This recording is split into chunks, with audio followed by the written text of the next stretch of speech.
साधक सांवरी का भक्ति से हम ध्यान ध्याए।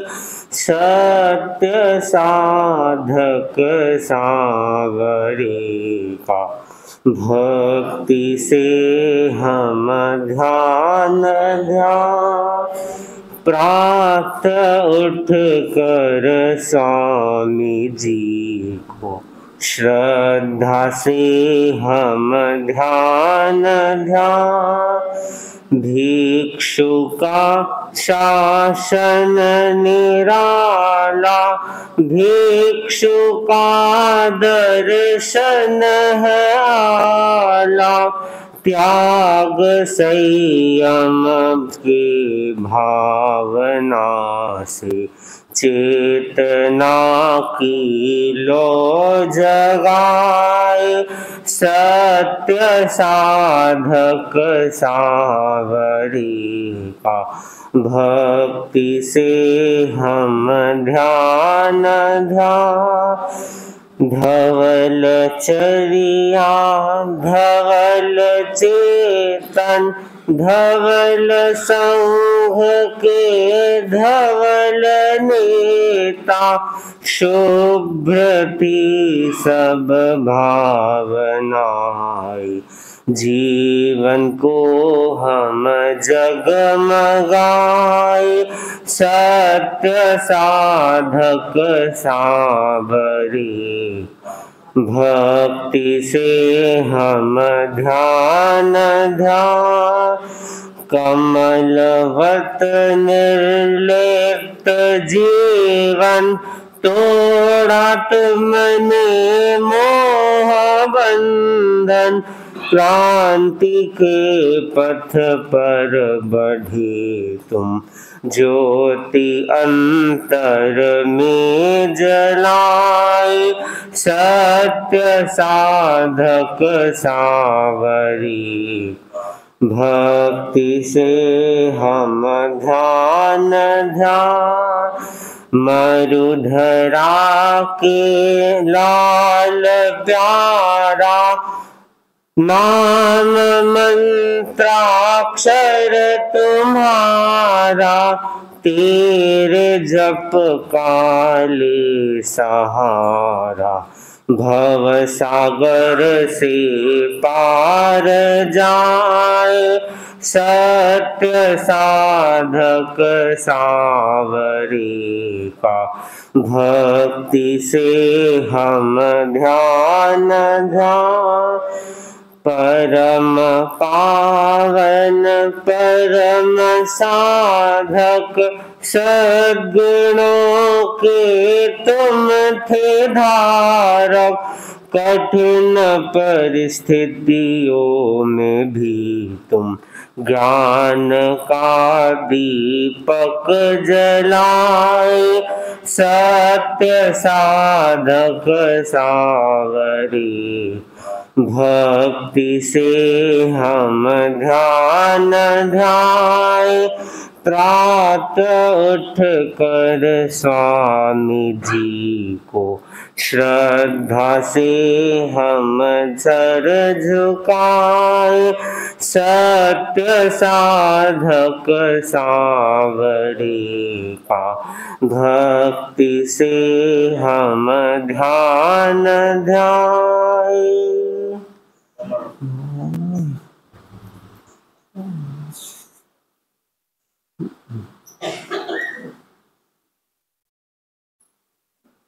दीपानंदन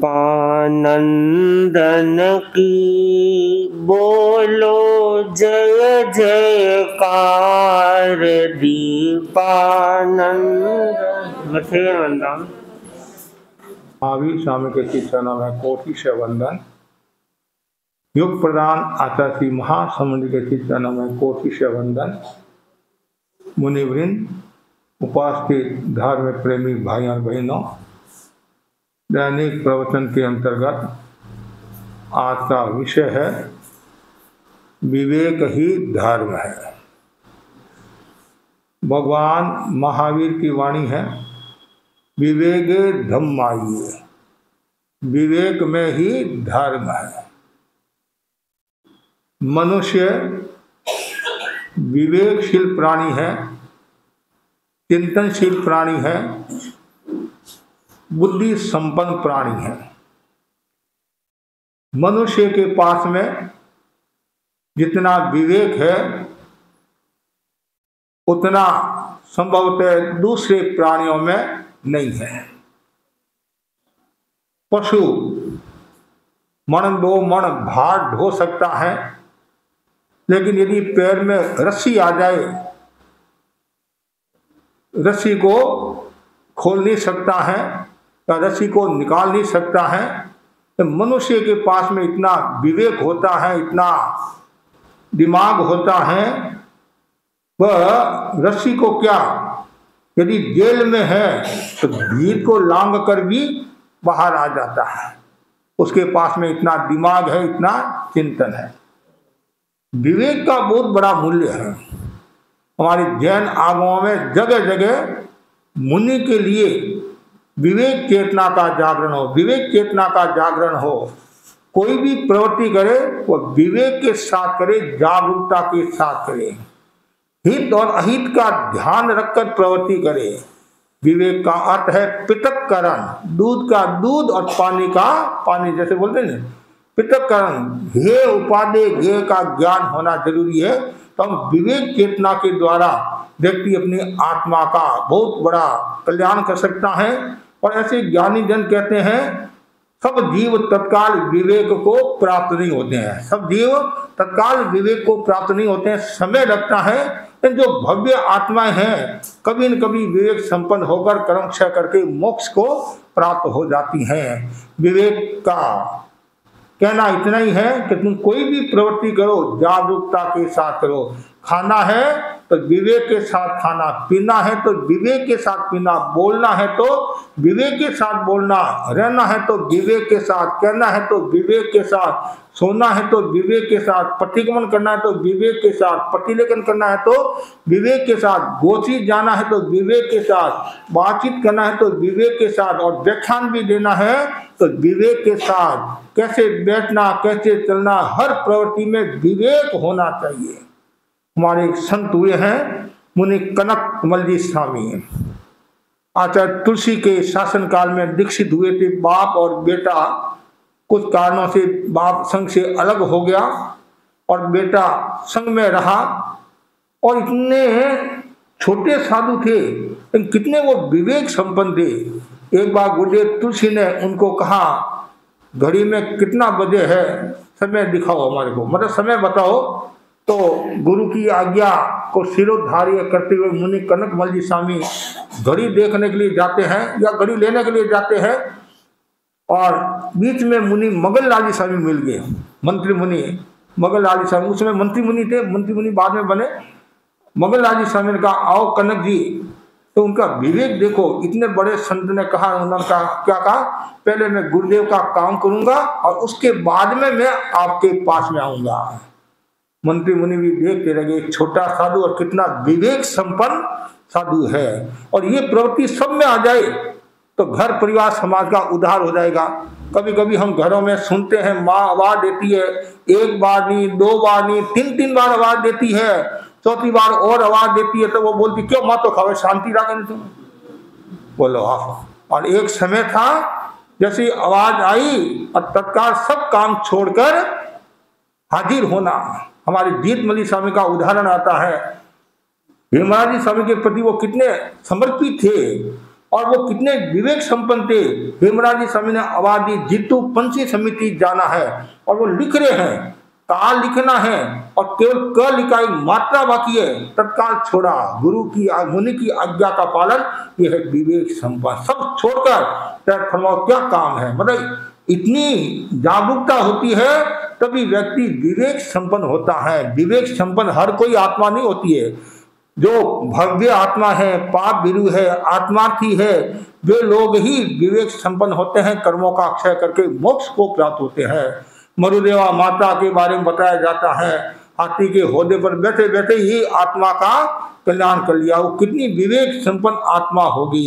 सब ऐसे होते नहीं है, लेकिन अभ्यास के द्वारा, प्रयास के द्वारा व्यक्ति विवेक संपन्न हो सकता है। इसलिए विवेक को परम तप का है, विवेक को परम ज्ञान का है, और विवेक एक ऐसा सेतु है धर्म और व्यवहार को निभाता। धर्म और व्यवहार को हम कोई भी काम करें तो विवेक के साथ करेंगे तो आनंद आएगा, और जहाँ विवेक का अभाव होता है वहाँ व्यक्ति नुकसान को प्राप्त होता है। ऐसा कहा जाता है धन भी अनर्थ करने वाला होता है, और यौवन भी अनर्थ करने वाला होता है, और सत्ता भी अनर्थ करने वाली होती है, लेकिन साथ में अविवेक और जुड़ जाए तो फिर पूछो ही मत, वो तो एक एक नुकसान करती है। अविवेक साथ में जुड़ा पूरा का पूरा नुकसान। कभी कभी हम सुनते हैं कि महाराज इसने अविवेक का परिचय दिया जिसके कारण कितना नुकसान हो गया।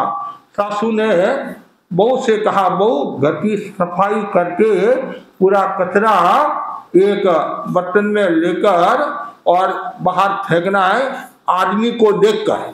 क्या कहा? आदमी को देखकर फेंकना है। तो सासू जी के कहने का तरीका अलग था, कहने का भावार्थ अलग था, और बहू ने सोचा सासू जी की आज्ञा का पालन करना है, तो उन्हें पूरा कूड़ा कचरा बर्तन में लिया, और वो इंतजार कर रही है कब आदमी आए, कब आदमी आए, कब आदमी आए। और जैसे ही आदमी आया और कचरा उनके ऊपर डाल दिया, और वो आदमी भी कोई सामान्य नहीं था, वो अधिकारी था, प्रबुद्ध था, अधिकारी था, और उसको ये सब अटपटा लगा और अनुचित व्यवहार किया, मेरे साथ में ऐसा कार्य किया। उसको गुस्सा आया, उसने सासू को कहा, घरवाली को मतलब भाई को कहा कि देखो आपकी बहू ने ये क्या किया है। तो सासू ने बहू को कहा तुमने ये क्या किया? आपने तो कहा था कि आदमी को देखकर कचरा डालना, तुमने आदमी की इंतजार करी थी, आदमी आया मैंने कचरा डाल दिया। अरे भोली मीनाक, भोली भाई, ये नहीं इसका मतलब है आदमी को देखकर, मतलब आदमी नहीं आए उसके ऊपर नहीं डालना है, पर कोई नहीं हो तब ये कचरा डालना है। जब अविवेक होता है तब ऐसी घटनाएं घटती है। इसलिए कोई भी प्रवृत्ति करे विवेक के साथ करे। कभी कभी ऐसा होता है, जैसे कोई मुनि ने परिष्टापन किया पेशाब, तो गुरुदेव तुलसी ने देख लिया, गुरुदेव तुलसी ने देख लिया, गुरुदेव तुलसी ने देख लिया, तो गुरुदेव ने कहा अरे थोड़ा ध्यान रखना, यही परिष्टापन कर दिया तुमने। गुरुदेव मैं तो बहुत आगे जा रहा था, संतों ने कहा यही परिष्टापन कर लो, संतों ने कहा यही परिष्टापन कर। उस समय उनका विवेक ये होता मतलब कि मुझे विवेक से कार्य करना है, और संतों ने कहा उनकी महानता है, लेकिन ऐसी स्थिति में संतों ने तो सुविधा के लिए कहा कि भाई दूर नहीं है, यही मतलब परिष्टापन कर लो। लेकिन कभी कभी अपने आप को बचाने के लिए या मतलब जानकारी के अभाव में, विवेक की कमी के कारण कभी कभी ऐसी घटनाएं भी हो जाती है। इसलिए कोई भी प्रवृत्ति करे उस प्रवृत्ति में विवेक होना जरूरी है। हम साधु गोची जाते हैं, कितना विवेक रखते हैं। आचार्य भिक्षु ने कितना सुंदर कहा, दातार की भावना देखे तो चतुर, नहीं देखे तो मूर्ख। गोची के मामले में कहा नहीं, कितना सुंदर, जो चीज तुम्हारे को प्रिय है वही चीज दूसरों को भी प्रिय है। आप यदि विवेक के साथ गोची करोगे तो लोगों की भावना बढ़ेगी, भक्ति बढ़ेगी, और आप विवेक के साथ नहीं करोगे, केवल अपनी स्वार्थ पूर्ति, अपनी पूर्ति के लिए करोगे और पीछे ध्यान नहीं रखोगे, तो फिर समस्या भी आ सकती है, अनास्था भी पैदा हो सकती है, और गोची में समस्या भी आ सकती है। विवेक के साथ जब हमारे संत मुनि तिम्मनजी स्वामी, विद्य सिंह स्वामी के बारे में आपने सुना होगा, बहुत बड़े तपस्वी संत भी हुए हैं, और वो खाने में भी होशियार, कहते हैं जे कम में सूर्य जे धम में सूर्य। तो वो जब चूरू पधारे गुरुमुख राय जी कोठारी ने गोची की भावना भाई कि महाराज कृपा कराना कि ठीक है भाई, जैसा अवसर होगा, साधु तो ये कहता जैसा अवसर होगा, योग ऐसा होगा, ठीक लो, तुम्हारी भावना है चले। और गुरुमुख राज जी के मन में भी खूब भावना थी, खूब श्रद्धा थी, आज मैं मुनिराज को दान दूंगा। और दान की भावना सबके मन में रहनी चाहिए, सुपात्र दान की भावना, चाहे साधु मुनिराज पधारे या नहीं पधारे। जब भी आप भोजन करने के लिए बैठते हैं, यदि साधु के नियम के अनुसार भोजन है, उचित भोजन है, नियम के अनुसार, तो भावना भाव, मुनिराज पधारे, मैं बारवा व्रत निभ जाऊं, कितना बारवा व्रत निभ जाऊं, सुबह शाम जब भी अवसर हो शुद्ध भावना के साथ भावना भाव, तो जो व्यक्ति भावना भाता है, भावना भाते भाते भी अपूर्ण निद्रा हो जाती है, भावना भाते भाते आत्मा का कल्याण हो जाता है, और भावना भाते भाते व्यक्ति सदगति स्वर्ग और मोक्ष को भी प्राप्त हो सकता है। तो गुरु मुखराज जी की वो भावना थी, मुनिराज पधारे और मुनिराज पधार गए, और उलट भावना के साथ में दान दे रहे हैं, और मुनिराज भी उलट भावना के साथ ले रहे हैं, ले रहे हैं। इसमें कभी कभी समस्या आती है, कभी समस्या आती है, तो अरे महाराज ने इसके घर से इतना ले लिया, तो तुम्हारे को किस बात का दर्द है? देने वाले ने दिया और लेने वाले ने लिया, आपको किस बात का दर्द है? लेकिन कभी कभी मन में आ जाता है। तो वैसे ही मुनिराज ले रहे हैं और गुरु मुखराज जी दे रहे हैं, बेरा रहे हैं, और बेराते बेराते क्या होता है, धार पतली होगी। क्या होगी? बेराते बेराते धार पतली हुई, और संतन का बस बस बस बस, ये हमारा नियम है। दातार की भावना देखे तो चतुर, नहीं देखे तो मूर्ख। ये मुनिराज ने विवेक का परिचय दिया और तत्काल वहां से रवाना हुए, आगे विहार बढ़ना करना था। और संतन का गुरु मुखराज जी, आप भी सेवा कर लो, आप भी सेवा कर लो।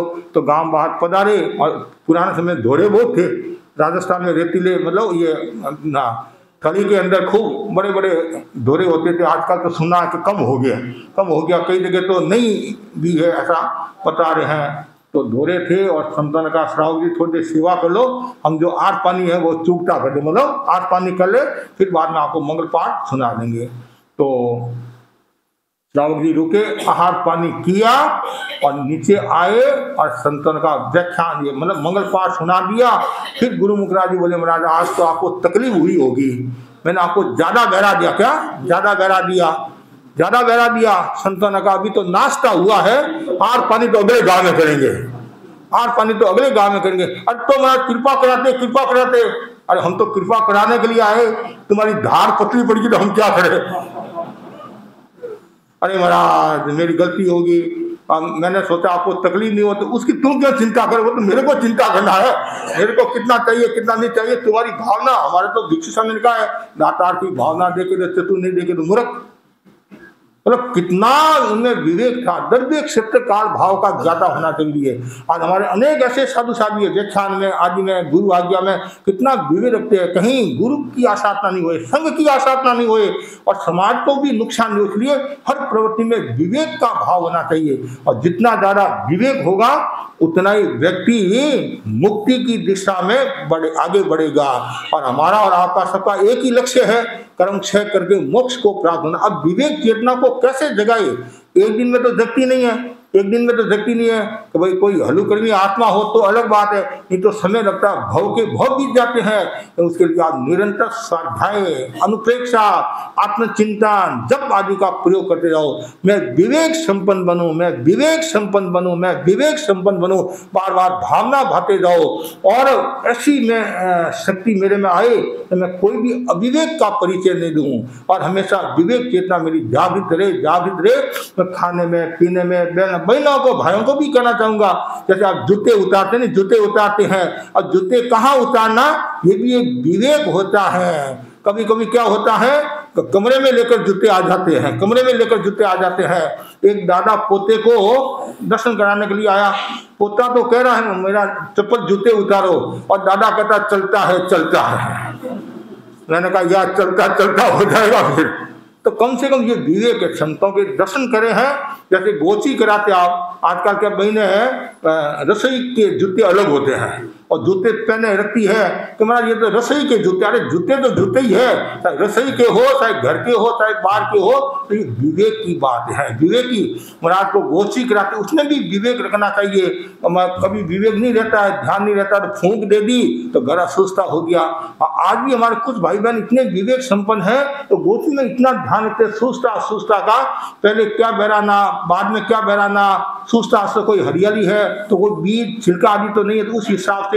और पुरानी बहनें तो कितना ध्यान रखती थी, जैसे दूध गर्म है, दूध गर्म है महाराज, घंटा 2 घंटा भी लग सकता है, 3 घंटा भी लग सकता है आने में, तो वो क्या गर्म करके, पुराने समय में तो चूल्हे होते थे, चूल्हे होते तो क्या है राख में ऐसे, आजकल वो तो है नहीं। आजकल क्या करती बहनें, जो गर्म कपड़ा है आदि है तो दूध के ऊपर कपड़ा ऐसे रख देती है ताकि दूध ठंडा नहीं हो।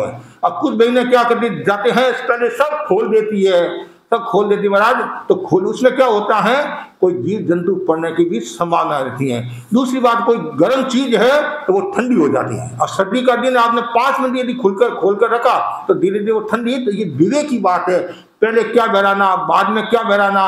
जैसे गोश्री आए सन और आपने भावना भाई, रोटी की भावना भाई, और रोटी की भावना भाई, मुनिराम ने रोटी ले ली, हमारे खोज करके गवेषणा करके फिर आपने कहा महाराज दाल का सीरा लो, बादाम का सीरा लो। अब रोटी तो तुमने पूरी बहरा दी, अब वो दाल का सीरा कौन खाएगा। तो उसमें विवेक संपन्न व्यक्ति क्या करता है, महाराज मेरी ये सब चीजें हैं, सुस्ती है, आप कृपा कर, जो भी आपकी आवश्यकता हो उसमें कमी मत रखना। ऐसे भाई है, मतलब विवेक के साथ हाथ जोड़कर विनम्रता के साथ कहते महाराज आप कमी मत रखना, आपके कोई तकलीफ नहीं होनी चाहिए, आपके कोई तकलीफ नहीं होनी चाहिए, और पीछे मेरी चिंता मत करना, मेरे बहुत जोग भाई है। मतलब ये जो विवेक संपन्न आत्मा होती हैं और बहुत सावधानी रखती हैं। विवेक संपन्न आत्मा जैसे हाथ चिकने हैं, गोची के बाद में हाथ चिकने हो जाते हैं, तो वो क्या करते हैं, या तो चेहरे पर लगा देते हैं, या कपड़ा बालों के या कपड़े से, और कुछ विवेक संपन्न नहीं होते, जानकारी नहीं होती है, तो हाथ कच्चे पानी से हाथ भी धो लेते हैं, तो वो दोष लगता है। पश्चात कर्म और पूर्व कर्म का जो आता नहीं, ये छोटी छोटी बातों में व्याख्यान सुनते हैं, तो उसमें भी विवेक के साथ, मतलब लाइन के साथ बैठना। जैसे कभी कभी देखते हैं इधर तो व्याख्यान शुरू हो गया, इधर आप क्या करते हैं, वो कुर्सी ऐसे घसीट कर ले जाते हैं। तो अब एक भाई ने घसीटी तो उसने सोचा कि ये परंपरा होगी घसीटने की, और घसीटने की क्या परंपरा है, जीव हिंसा और होती है और दूसरों को तकलीफ होती है और व्याख्यान में बाधा आती है। विवेक संपन्न आत्मा क्या करेगी, जैसी आई तत्काल चुपचाप बैठ जाएगी। और कभी कभी क्या होता है, हमारे भाई बहन भी, कोई बड़ा आदमी आ गया आगे, अरे मरा तो व्याख्यान दे रहा, तू आगे आगे आगे कह रहा है, और आए हैं कोई बात नहीं, बड़े हैं, बड़ों का सम्मान है, लेकिन होता क्या है वो डिस्टर्ब हो जाता है। बार बार दो आए खड़ा हुआ, अरे महाराज विराजे हुए हैं, कोई भी बड़ा आदमी आ जाए किसी को भी खड़ा नहीं होना चाहिए, छोटे संत भी आ जाए यदि मैं बैठा हूं तो भी आपको खड़ा नहीं होना चाहिए, हमारी एक सामान्य परंपरा है। या ऐसी कोई विशेष परिस्थिति है, विशेष परिस्थिति, कोई बड़ा आदमी है तो समझदार आदमी क्या करेगा, पहले से ही वो बाहर चला जाएगा, और सब सामान उनमें कोई प्रॉब्लम नहीं है। लेकिन कभी कभी बहुत बड़ी समस्या आ जाती है, तो ये सब विवेक, खाने में, पीने में, बोलने में,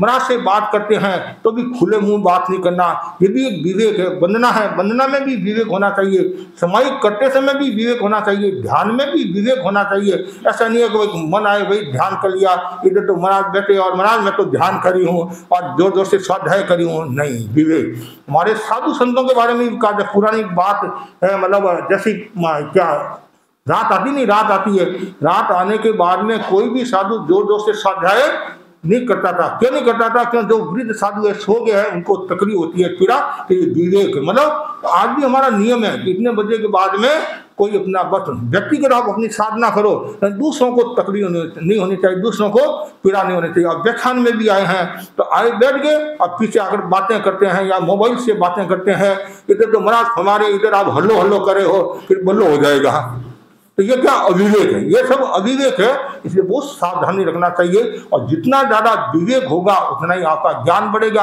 और ज्ञान बढ़ेगा तो मुक्ति की ओर बढ़ोगे, और मुक्ति की ओर बढ़ोगे तो एक दिन जन्म मरण की परंपरा से मुक्त हो जाओ। ज्ञान होना जरूरी है, और जितना ज्यादा ज्ञान होगा उतना ही आपका विवेक जागेगा। विवेक भी कब जागेगा, ज्ञान एक दूसरे के पूरक है। सासू ने कहा बहू मैं बाहर जा रही हूँ, घर में अंधेरा नहीं आए, क्या घर में अंधेरा नहीं आए। सासू बहुत विनीत थी, आज्ञाकारी थी। हाँ बहू, सासू तो थी, बहू भी आज्ञाकारी नहीं थी। तो सासू ने मुझे कहा है मुझे बहुत सावधानी रखना है, और सासू जी तो चले गए मीटिंग में, और सासू जी को आने में टाइम था, और जैसे सूर्यास्त हो रहा है और अंधेरा, अरे अंधेरा भाई मत आना। मेरी सासू ने कहा है तू अंदर मत आना, अंधेरा मत आना, हाथ जोड़कर मैं तुम्हारे को कह रही हूँ अंधेरा मत आ। सासू जी मुझे उपालम देंगे, और अंधेरा किसकी सुनता है। और वो तो और ज्यादा ऐसे करते करते डंडा लिया, लाठी हाथ में, और जोर जोर से वो अंधेरे को मार रही है, मीत को मारी, और करते करते वो खुद लहूलुहान होगी। खुद लौलवान होगी और बेचारी निराश होगी। इतने में सासू आई, बहू ये क्या किया क्या किया सासू जी? मैंने अंधेरे को खूब समझाया, भाई तू शांति रख, अंदर मत आ, मेरी सासू मुझे लड़ेगी, ऐसा होगा वो होगा। वो तो सुनता ही नहीं है। मैंने उसको लाठी से मारा तो भी वो नहीं सुनने के लिए तैयार। मैं खुद लौलवान होगी है बीननी पद हो गया। विवेक की कमी और तत्काल दीपक किया, अंधेरा चला गया। लाइट हो तो बटन किया, अरे ये तो मुझे ध्यान ही नहीं रहा। तो बॉडी इतना तो तुम्हारे में भी विवेक होना चाहिए, विवेक होना चाहिए, ज्ञान होना चाहिए। इसलिए ज्ञानी जन कहते हैं कोई भी काम करे विवेक के साथ करे, और विवेक ज्ञान भी होना जरूरी। ज्ञान और विवेक मतलब एक दूसरे के पूरक भी कह सकते हैं। क्यों?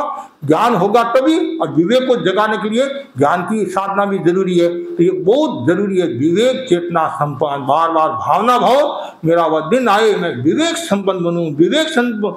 और गौतम स्वामी और भगवान महावीर का उदाहरण ले लो। गौतम स्वामी कितने विवेक संपन्न थे, आज्ञा का पालन। भिक्षु और भारमल स्वामी का उदाहरण ले लो, भारमल स्वामी कितने विवेक संपन्न थे। जयाचार्य, ऋषि राय आदि सब आचार्य कितने विवेक संपन्न। वर्तमान में आचार्य महासमुद्र को देखो कितने विवेक संपन्न है। किससे कैसे बात करना, छोटों से कैसे बात करना, बड़ों से कैसे बात करना। उनके पास पावर होता है, आचार्य प्रशासक पावर होता है, लेकिन वो सब जगह पावर का उस रूप में उपयोग नहीं करते हैं। जो काम वत्सलता से हो जाता है, प्रेम से हो जाता है, तो फिर हमें क्या चाहिए? आचार्य महाप्रज्ञ जी फरमाते थे अनुशासन सामयिक और वत्सलता शाश्वत। ये बात कौन कह सकता है? जिसके भीतर में विवेक होता है वही ये बात कह सकता है। आचार्य महाप्रज्ञ जी के जीवन में कितना विवेक था, और कोई भी काम करते वो विवेक के साथ करते। मतलब कहीं क्या करना है, कैसे शब्द का प्रयोग करना है, विवेक। कभी कभी एक शब्द भी अर्थ का अनर्थ हो जाता है, कभी कभी शब्द बाहर से कोई शब्द बोल देते हैं तो कभी कभी नुकसानकारी भी हो जाता है। जैसे मैंने पहले भी आपको बताया था, हम एक जगह रुके हुए थे, बच्चों का शिविर था। एक छोटी सी बच्ची थी। मैंने कहा तू मोटी है। क्या कह दिया? मोटी है। मुंह से निकल गया। मैं भी छोटा था, मुंह से तू मोटी है। तब उसने जाकर अपने माँ दादी को कहा कि दिनेश मुनि ने मुझे मोटी कहा है। ठीक है, योग ऐसा हुआ। उसके घर पर संत गोची पधारी तो दादी ने संतों को कहा कि दिनेश मुनि ने इनको मोटी कह दिया। योग ऐसा हुआ, मैं भी उसके घर पर पानी लेने के लिए चला गया।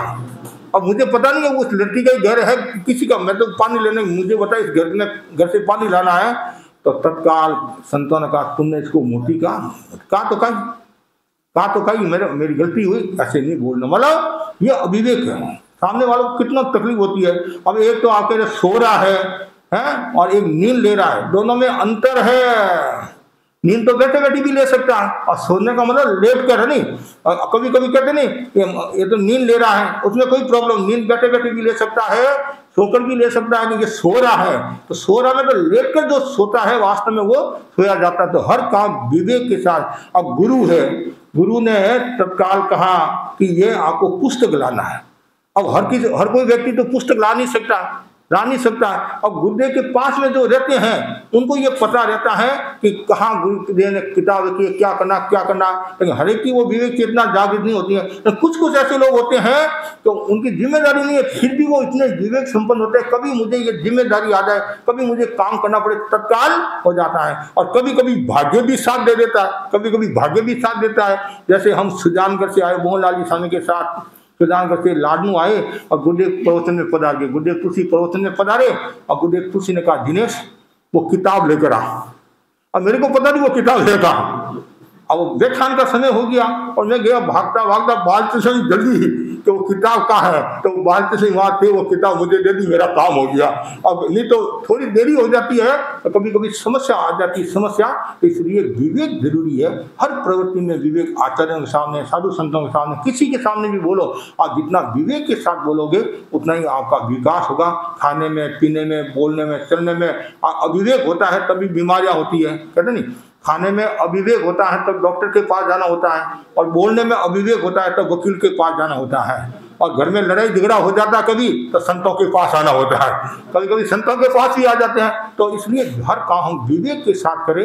मुनिराज को भी कोई निवेदन करना है, श्रावक समाज को भी कोई बात कहना है, और विनय और विवेक के साथ कहोगे तो आपका जीवन अच्छा होगा, संस्कारीवान होंगे, चरित्रवान होंगे और आत्मा का कल्याण होगा। इसी आशा के साथ ओम अरहम। आज गुरुदेव की कृपा से, गुरुदेव की आज्ञा से सुखी बाई बोथरा जो उपासक महेंद्र जी दुगर की सासू रतनगढ़ के हैं, रतनगढ़ के, और आज चोले की तपस्या में गुरुदेव की आज्ञा से और समाज और परिजनों की उपस्थिति में उनको TVR संथारा पचका दिया है।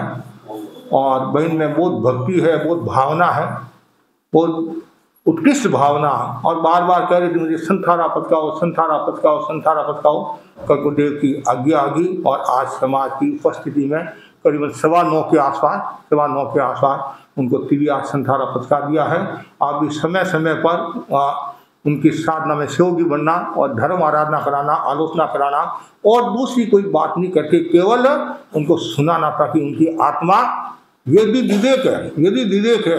अब क्या बोलना, क्या नहीं बोलना, कैसे आए, बस नौका मंत्र का जाप करो, भीष्म का जाप, ओम अभिलाष को नवे जाप, बस समाधि में रहे, समाधि समाधि समाधि, प्रसन्नता प्रसन्नता, ये बार बार भावना भाते जाओ।